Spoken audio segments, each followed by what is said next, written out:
Thank you. It's lovely to see such a great audience tonight. I know it's been a lovely evening. And I'm now going to hand over to Dr. Mervyn Olds, who will be our compere for this evening.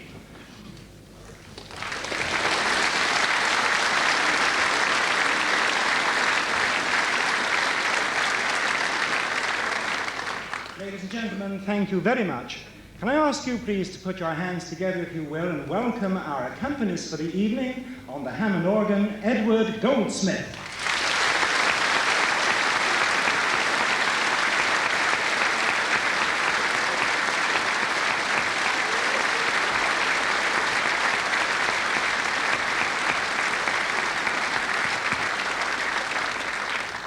And back for the third time to direct this Mass Choirs concert, we're delighted to welcome again from Wales, Bryn Harding.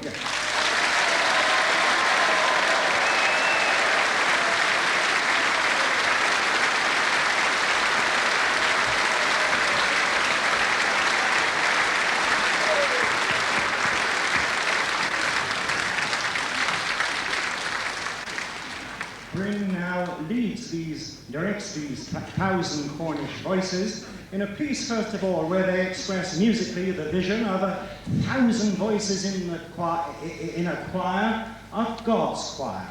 And we follow that with a piece of music written in the Victorian era, written at the time when Victorian ballads were at their zenith. Lost Chord, Holy City, We've Chosen for You, a ballad popular then as it is now. Doris Arnold's arrangement of In the Gloaming.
Ladies and gentlemen, we have a soloist for this, and he didn't know about it until very recently. Would you please welcome Sidney Mitchell, who will sing the baritone solo in the Gloaming.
it's time for harvest festivals. And many of these harvest festival occasions are turned into special events by the introduction at the end of the harvest day, a concert by one of the male voice choirs behind me. Now, I mention that to you, so I want to tell you a story of a Methodist local preacher who was invited to take some special services in a neighbouring circuit, perhaps a harvest festival, and he decided he would preach on the feeding of the 5,000. But when it came to the sermon, in the confusion of the situation, he said, "How many of you," he said, looking down at his congregation, "how many of you could feed 5 people with 5,000 loaves and 2,000 fishes?" And a little lad at the front put his hand up and said, "Well, I could, mister." And he said, "Well, yes, who couldn't, you see?" The whole impact of his sermon was lost, but some months later he was invited back again. And he thought, well, I'll take the same sermon title and I'll get it right this time. So standing again in the pulpit, he said to his congregation, he said, "How many of you do you think could feed 5,000 people with 5 loaves and 2 fishes?" And the same little boy put his hand up and he said, "Yes, sonny." He said, "I could, because there was some lot left over from when you were here last time."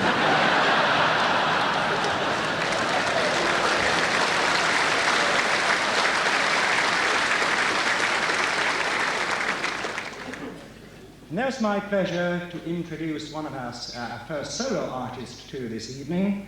He is the principal cornetist with the Camborne Town Band. He's chosen to remind you of the last night of the proms with his first piece. Here to play Rule Britannia, ladies and gentlemen, Robert Tanner.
Now Robert will play for you a piece from the pen of Rossini. Rossini, in about 15 years, put together 40 or so operas, saw to it with every one he wrote that the royalties were coming his way, and was able to spend the last 30 years of his life in splendid retirement, living off his writings in Paris, popular on the musical scene in Paris, and indeed in the Parisian restaurants, giving his name to a steak dish in the Parisian restaurants, Tornados Rossini.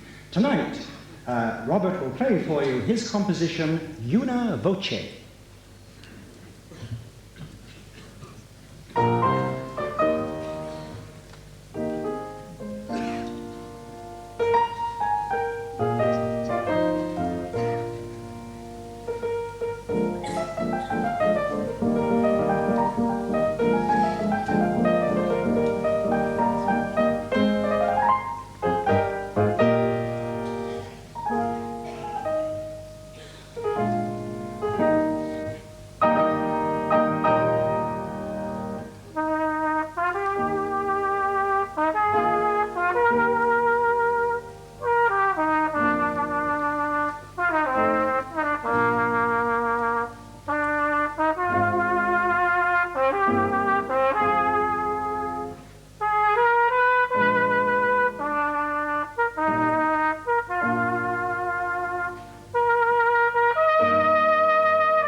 A little while ago, the Midland Red Bus Company in Birmingham advertised for some new bus drivers.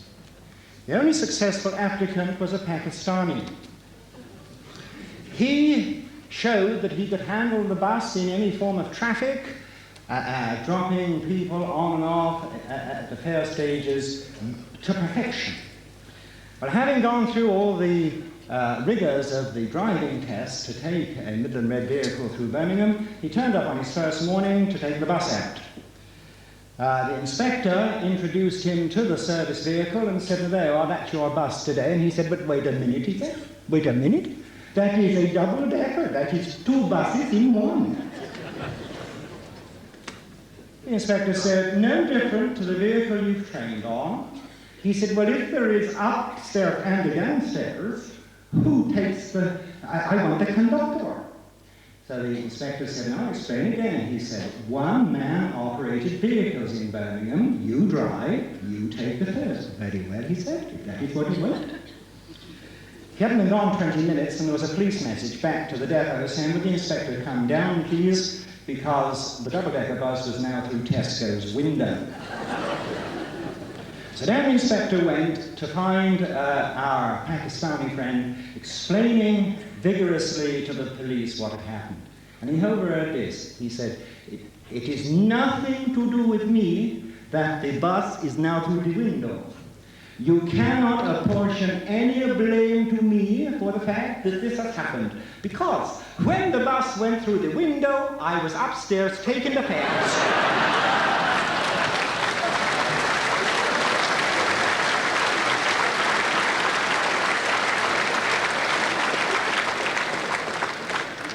I've given the historians at Cornwall College something of an exercise this past week. I said to them, first of all, where's Camborne Hill? And secondly, what's the song all about? Now, there's some dispute about where Camborne Hill is. I had thought it was the road that goes out towards Beacon, up which Richard Trevithick, with his puffing billy under his arm, looks as he stands outside Camborne Library. But no, it can't be that, because Richard Trevithick's early experiments in traction were down into Hilly Road, which is about half a mile and more away. Now, on that first outing, although Trevithick certainly proved that this vehicle would propel itself, it only went for about 300 yards apparently and broke down. Trevithick and his friends went off to drown their sorrows, leaving the firebox going inside this engine, and when they got back, the engine had unfortunately burnt itself out and indeed damaged the house in which they'd left it. But however, you'll hear in this number from the choirs, the horses stood still, but the wheels went around. It obviously is commemorating Richard Trevithick's early pioneering work in steam engines. And then after that, we're going to change the mood by bringing you a piece of music by Franz Schubert, that great Austrian composer, his version of the 23rd Psalm. Here is Bryn and the Choirs.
interested to know that this afternoon, the second tenors brought the house down. Literally. Yes. I'll say no more.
Remember how 12 months or so ago, what a great spectacle the Americans made of the Olympic Games when they staged them in Los Angeles.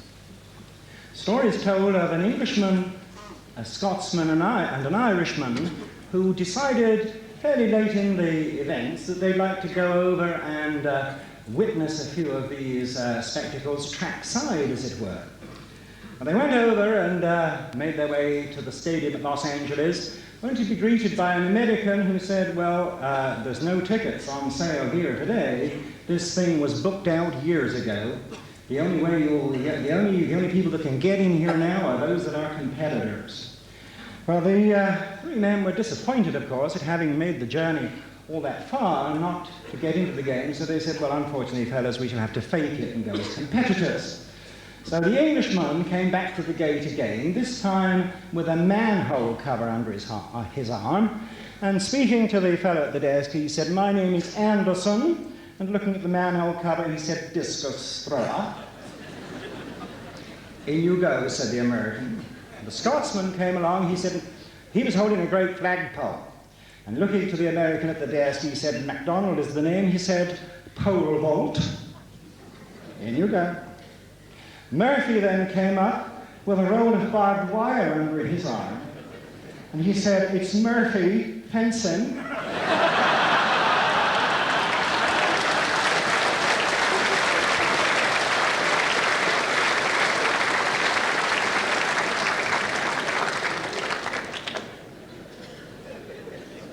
It's a real pleasure, ladies and gentlemen, to welcome back someone you've met before as your soloist this evening, here to sing the lute singer, and then Until, Cornwall's own ambassador of song, ladies and gentlemen, Sidney Mitchell.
A lady great and splendid, I was a minstrel in her halls, a warrior like a prince attended,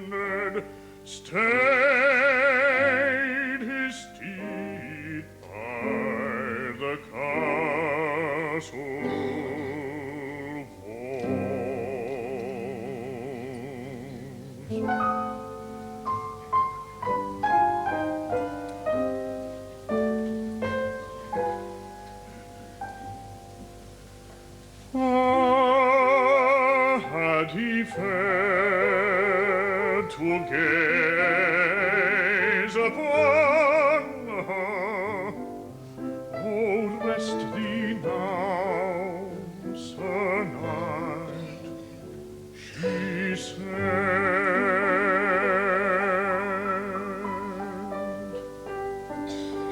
The warrior would, the warrior won her.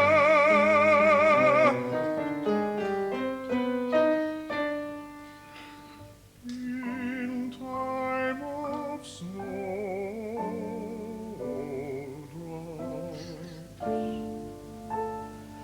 they were wed.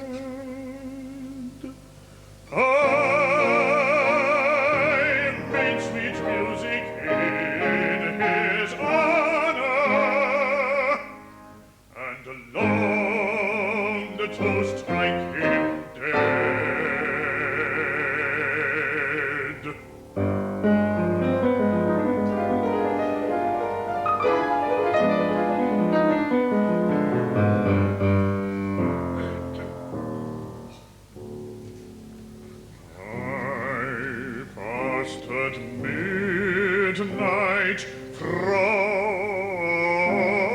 her portal. Throughout the world till death I'll rove. Ah, let me make this lilt immortal. Immortal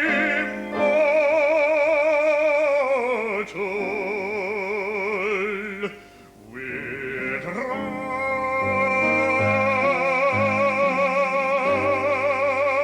rapture of my hate.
No song in all the world until you spoke.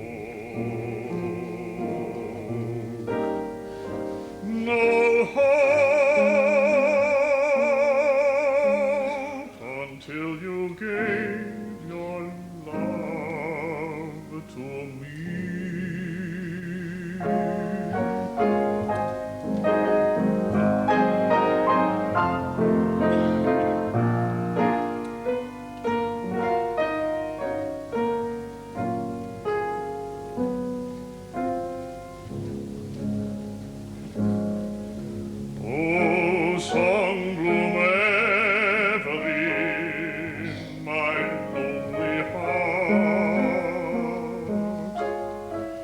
Star, shine steadfast with your light divine.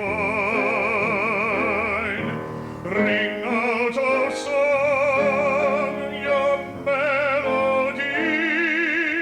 of joy. Life's crowned at last, and love is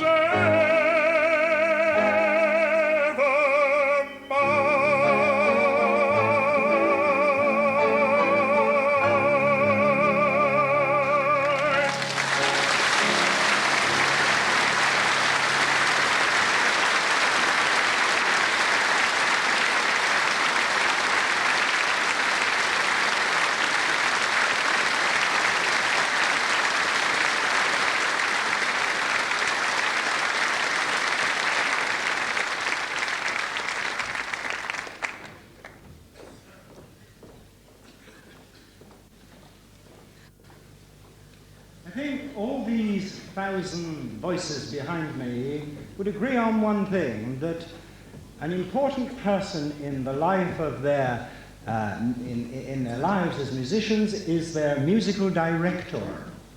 Now, I sought Bryn's permission before the show started to tell you this. A choir down in Swansea was looking for a new musical director. And as in Wales, as down here, these musical directors work during the day and their music is an evening leisure activity.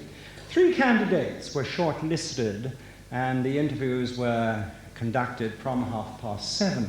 Now, the first two candidates had certainly made a favourable impression on the selection board, and by the time the third candidate walked in, the hands of the clock were on 8:15.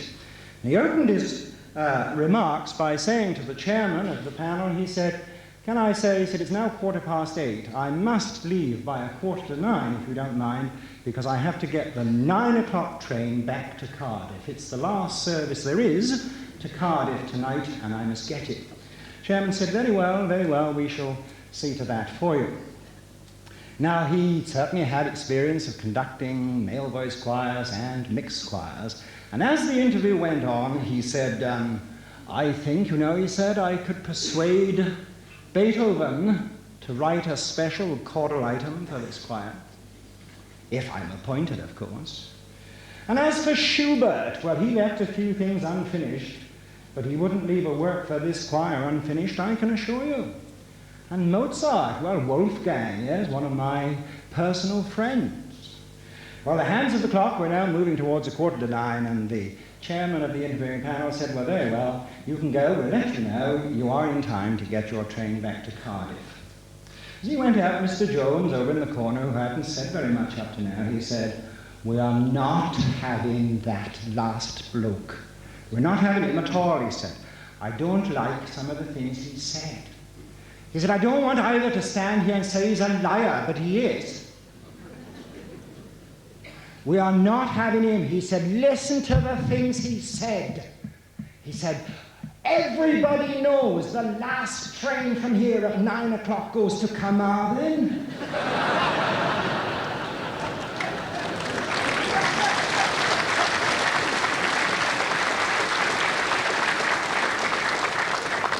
You'll see in your programs, ladies and gentlemen, that we are heading towards the interval, and with your permission, I'd like to keep the interval down to as short a time as possible, and can I suggest you don't leave your seats, but listen, if you will, please, to Sister Liz Lovett, who was the first sister at the Mount Edgecombe Hospice and is now serving with the Macmillan Trust of Nursing. Who better to talk to you in the interval for a few minutes about the work of these two charities that are going to benefit so well from our efforts here tonight.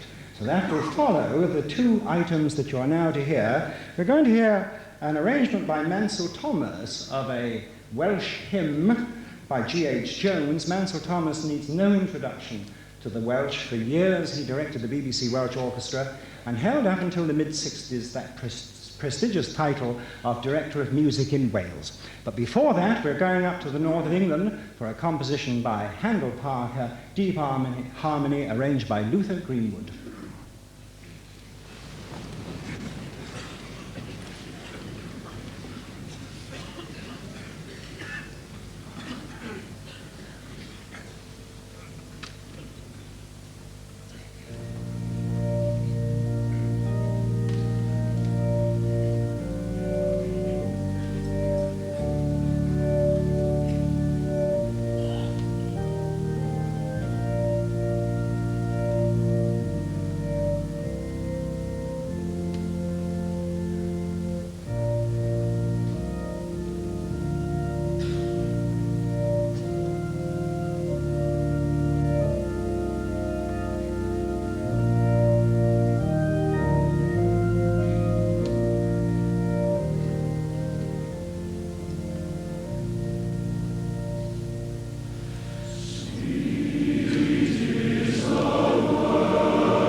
through the records of the Amateur Operatic Society down in Redruth, I see that it was in 1976 that we brought to the stage in Redruth Jerome Kern's Showboat, the story of Captain and his concert party that plied their way up and down the Mississippi, entertaining at each stop. Now, there's one song in that show that perhaps stands out in its own right, and indeed it did for us. Of course, one must give credit to Mr. Jerome Kern for the way he put it together, but with your permission, ladies and gentlemen, greater credit went to our man who performed it. And our man who performed it is going to perform it for you tonight, Sidney Mitchell. He's going to repeat that for you, but before he brings Old Man River to you, he seems to have a lady on his mind, and her name is Sylvia.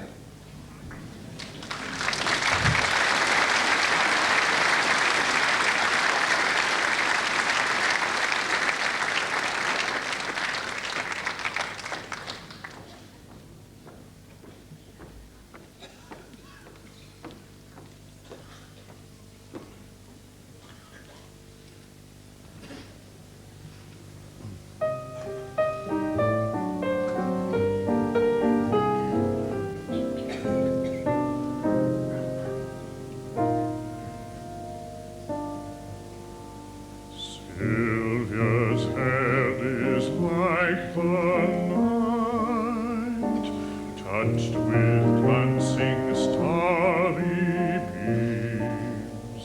Such a face as drifts through dreams. This is Sylvia to the sight, and the touch of Sylvia's hand is as light as milkweed down. When the meads are golden brown, and the autumn fills the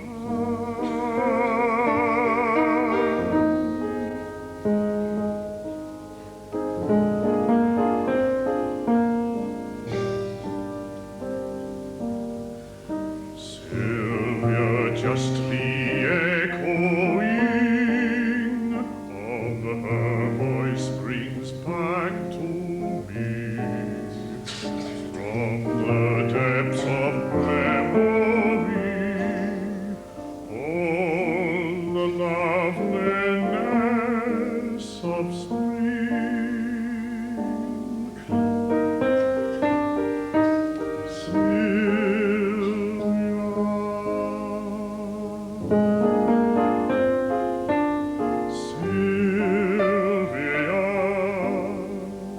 such a face as drifts through dreams.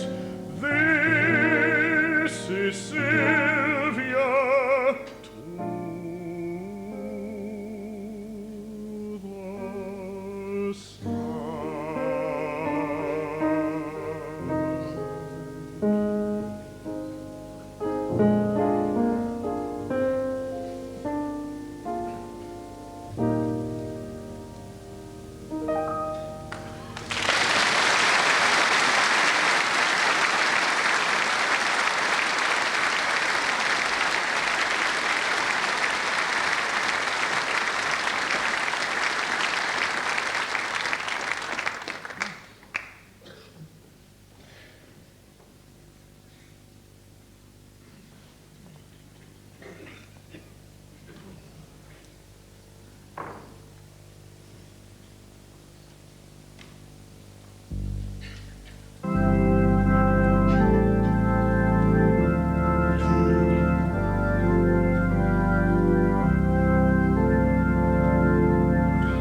There's an old man called the Mississippi.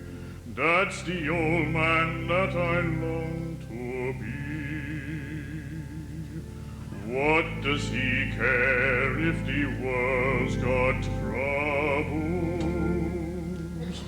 What does he care if the land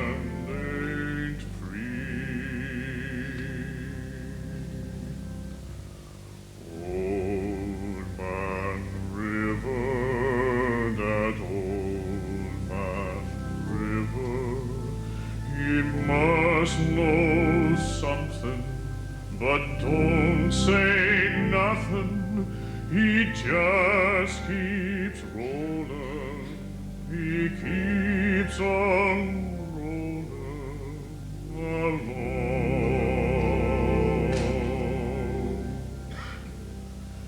He don't plant taters, he don't plant cotton, and them that plants them is soon forgotten. But old man River, he just keeps rolling along.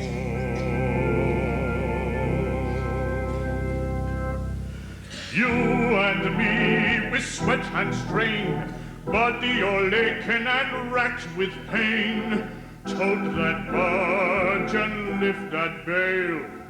We get a little drunk and we land in the jail.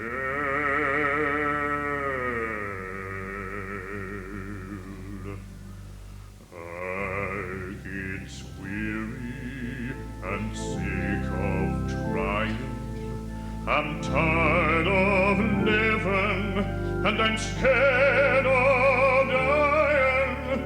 But old man River, he just keeps rolling along.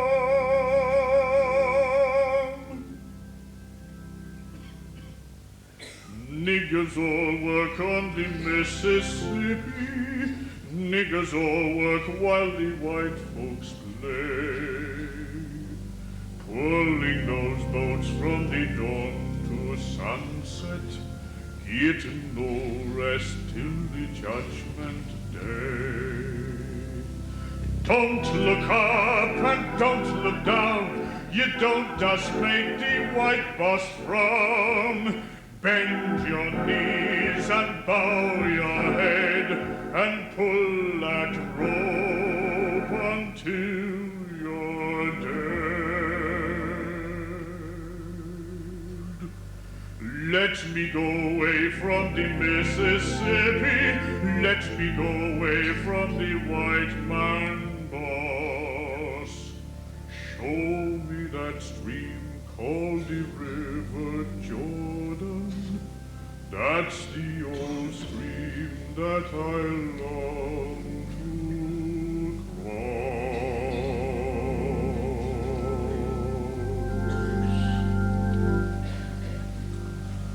Old man River, that old man River, he must know something, but don't say nothing.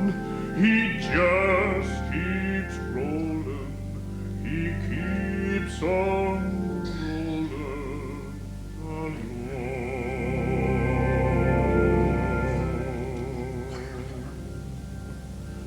He don't plant taters, he don't plant cotton, and them that plants them is soon forgotten. But old man River, he just keeps rolling along.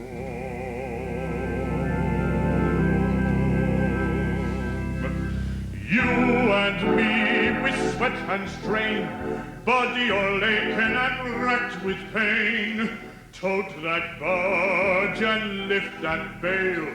We get a little drunk and we land in the jail.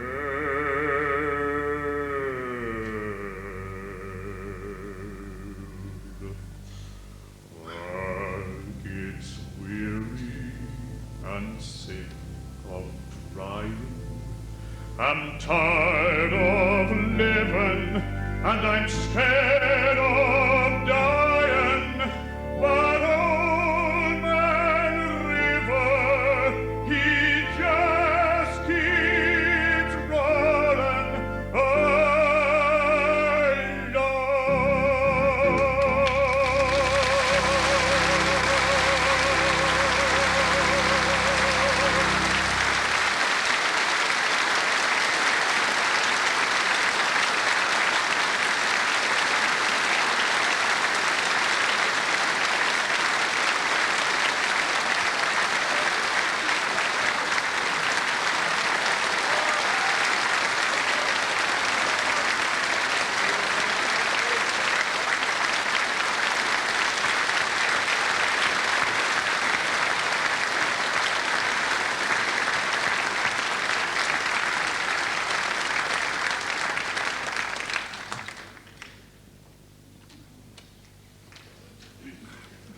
somewhere on your program, ladies and gentlemen, it says, encores if demanded. You've got no choice.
The biblical story of the enslavement of the Hebrew people by Nebuchadnezzar was the inspiration for Verdi's first opera, Nabucco, an opera that achieved tremendous success, and in particular, the chorus of the Hebrew slaves. We're told that when Verdi died, a much respected and loved man in the community in Milan, that as the cortege went through the streets, the people spontaneously sang, Va pensiero, speed your journey. And we're going to hear that from the choir, and then they're going to sing us music by the Czechoslovak composer Dvořák. Dvořák, fortunately, was encouraged to give up the butcher's cleaver. His father had wished him to train as a butcher in favor of a musical training, and thank goodness it did. He spent 3 years in America, and whilst there, was inspired to write his so-called New World Symphony. The slow movement, the Largo movement, many have said was cribbed from the Negro tunes, but no, it is an original melody which much more recently has been put to words, and those words are "Going Home."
two soloists.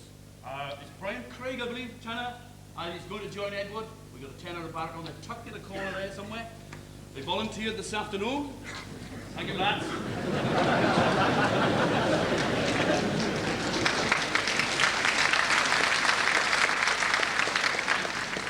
I know what an educated audience you Cornish people are. Because Dvorak was a canny composer. The climax of this piece is in the middle.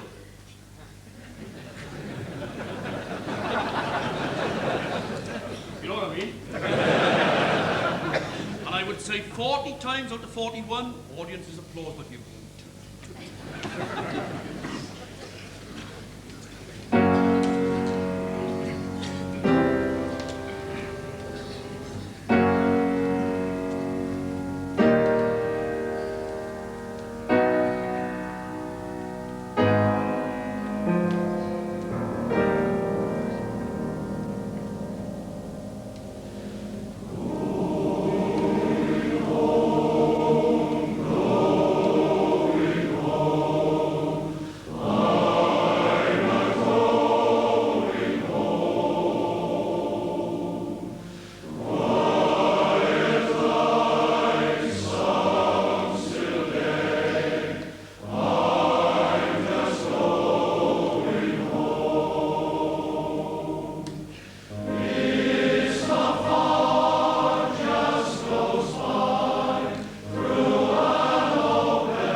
what I was saying about encores is quite true. Here comes some more compulsory enjoyment. How could I only tell thee?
Love, could I only tell thee how superb, and a lot easier to say than Gwahoddiad.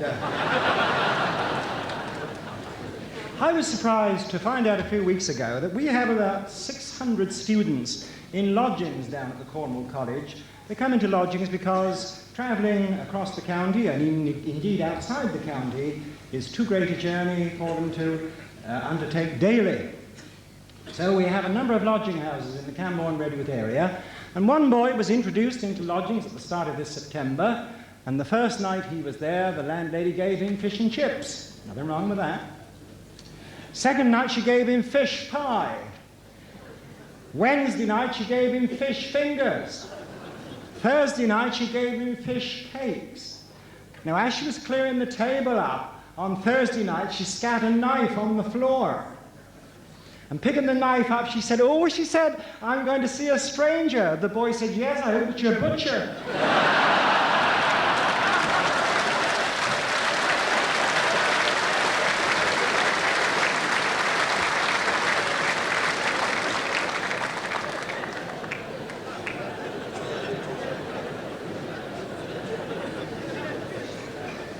Thank you very much. Time to welcome back on stage Mr. Robert Tanner, but just before I do, can I acknowledge, ladies and gentlemen, with you, the wonderful service our soloists have had tonight from their expert on the keyboard, ladies and gentlemen, Agnes James.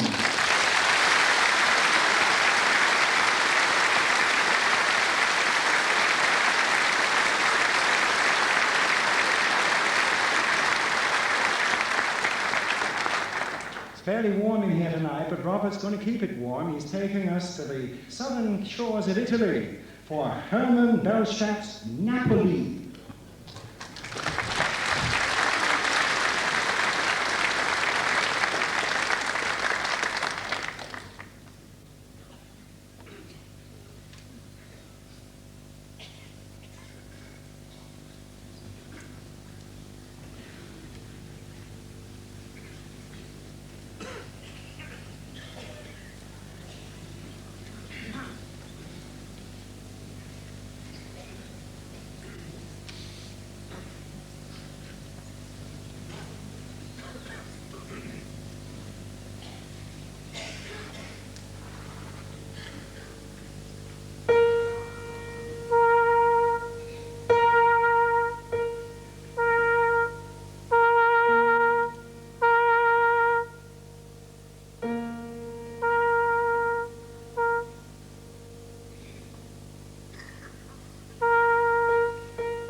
song says, I did but see her passing by, and yet I love her till I die.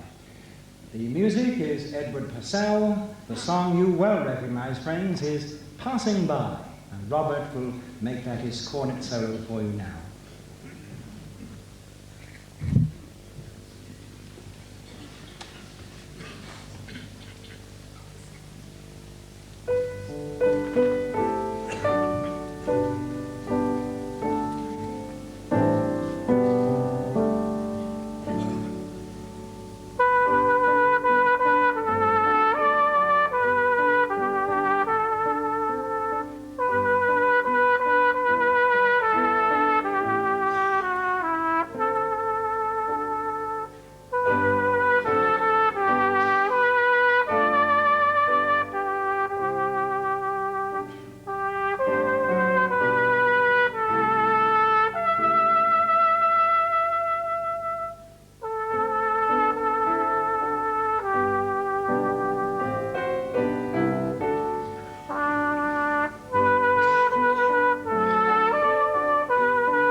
On your behalf, ladies and gentlemen, many thanks.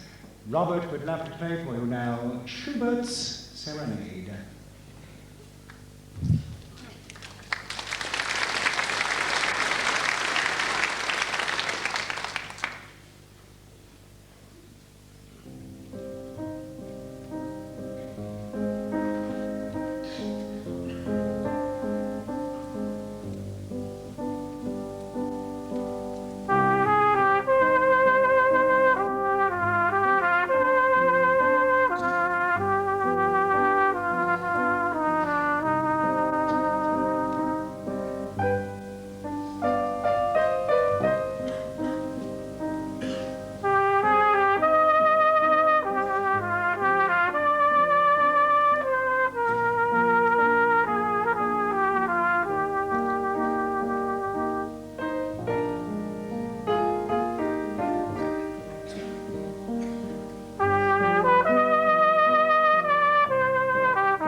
Ladies and gentlemen, where on a night like this do you begin? I've deliberately brought forward this item so that the last sound you shall have ringing in your ears is the Cornish national anthem, Trelawney.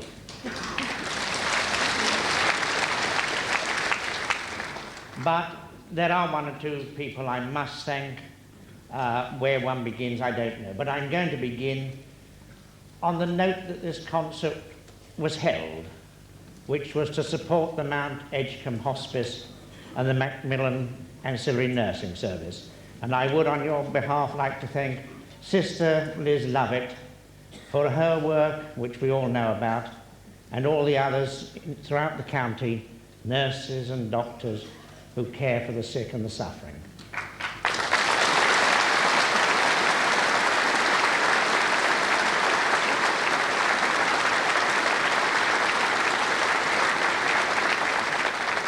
Thank you to all of them. Then, of course, perhaps the bravest man this side of the Tamar tonight, only a mad Welshman from Mountain Ash.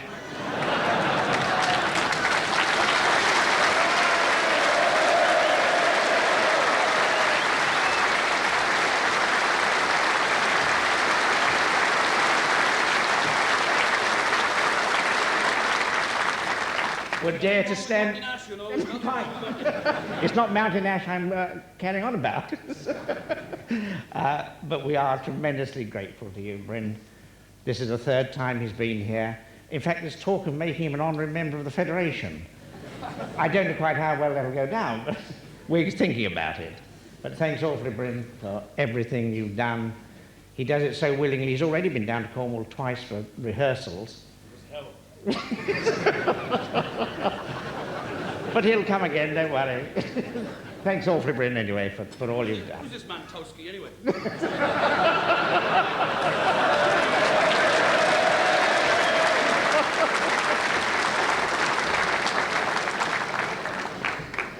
And then, of course, at this point, I make no apologies for this, and I'm sure Bryn won't mind me mentioning it. But at this point, I don't know how many are here, but I'm going to ask them to stand up just quickly. Are those musical directors of our own choirs. On a night like this, Bryn gets the glory, but behind it all, our own directors have been working hard with these choirs, and to them, I think, we should show some appreciation.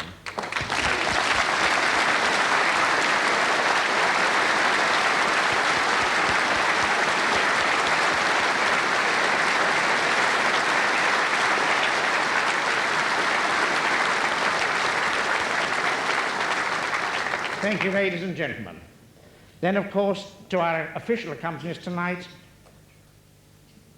who in his own right is a musical director, of course, of the famous Treverva Choir, none other than our own Edward Goldsmith.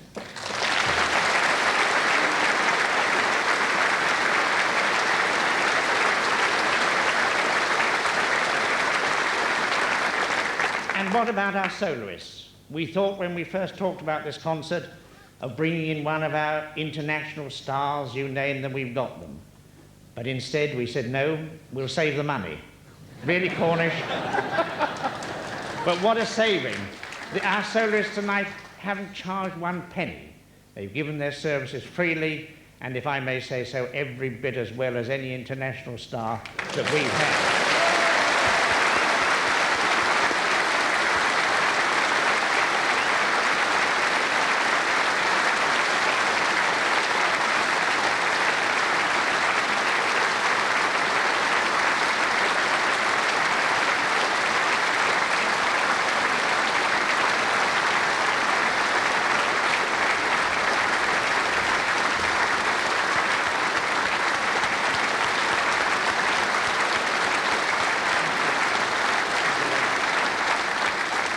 Thank you, Sidney and Robert. You've been magnificent.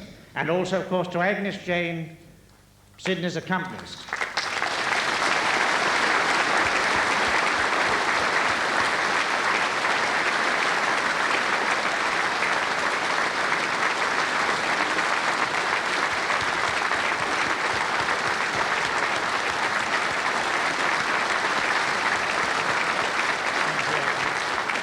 Thank you, Agnes. And now, what about our compere for the night?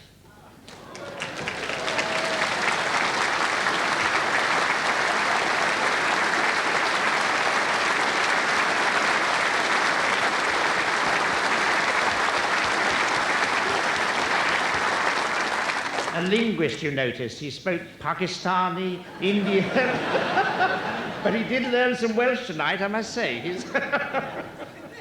Thank you very much, Mervyn. That's great. Now, also to the staff of this Coliseum. During the afternoon, we did have a little catastrophe. The choir was nearly 400 strong instead of 1,000. But due to a lot of hard work, it was all put right, and you see them all, I think, fit and healthy in front of you. But thank you to the staff of this Coliseum.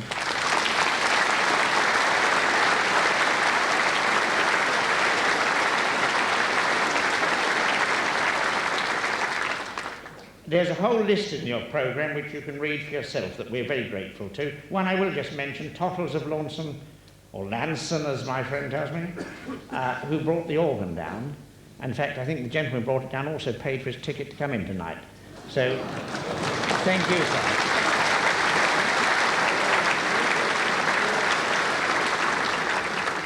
One gentleman hiding behind the scenes, he may be able to come forward, he may not. Voice of Cornwall, Chris Blount, who does so much for all the organisations here.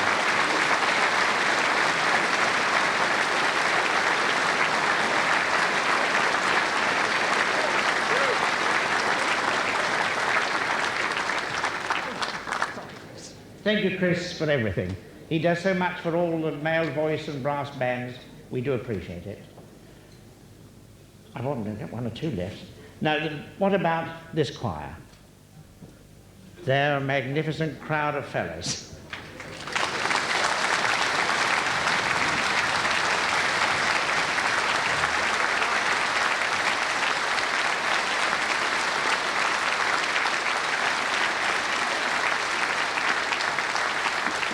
They've travelled from all over Cornwall, from Land's End to Saltash, to Tintagel, to St. Kevin, you name it. They've come from there today. They've had a long day. Some have started fairly early this morning, but they're still fairly bright. But thank you, gentlemen, for all you've done, and it's been a grand evening. Thank you.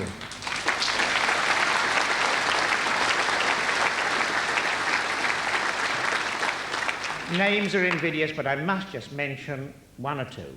One, the Secretary of the Federation, Maurice Jago, who's done so much behind the scenes, quietly but very efficiently. John Sampson, the Treasurer, again another very quiet man but very efficient. And two men in particular, although I've got my tongue in my cheek when I say this, who built the stage. Terry Hodge and Mervyn. Thank you very much indeed. We appreciate all you.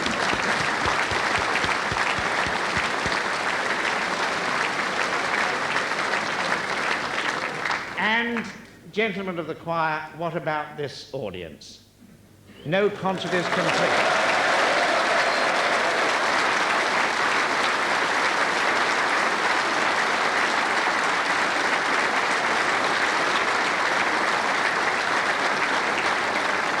Thank you, everybody, for coming, for supporting this wonderful cause. We've got great plans ahead of the Federation. The Albert Hall's looming ahead again. If we can ever find a place that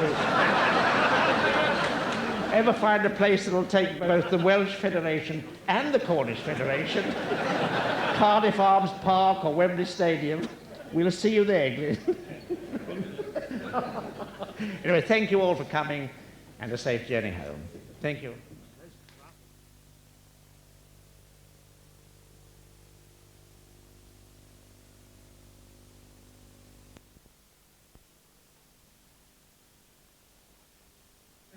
Just to say, ladies and gentlemen, we are concluding the evening as only a Cornish concert can be, brought to an end. Hail to the homeland, Kenneth Palmere's own composition. Kenneth Palmere, who has done so much for music in school and society generally in Cornwall. And then sometime the evening will finish with his arrangement of Trelawney. In between, you could get things like Morty Christie, particularly when I leave you in the capable hands of Mr. Bryn. Why, how the odd, how the odd.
as demanded.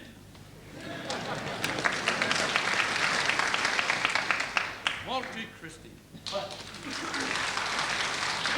Could I just say a few words? First of all, thank you for having me. Where is he gone? Thank you for having me. Who is this bloke, Towski? I'll find him. I'll find him. And can I pay my own personal thanks? Somewhere in the audience, there are 28 choristers, accompanists, conductors, who have trusted me with this lot.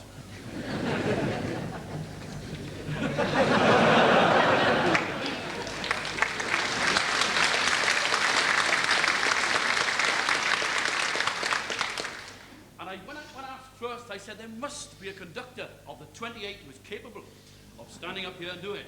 They're all capable, I was told, but they'd start fighting. Monty Christie, yes please.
This next song was performed in the Albert Hall, I heard that 8,500 people stood up and joined in. We're going to sing 3 verses. I'm talking to the choir really now, just in case they forget. We're going to sing a slow chorus, And we're going to sing a slow chorus again. And you can join in then.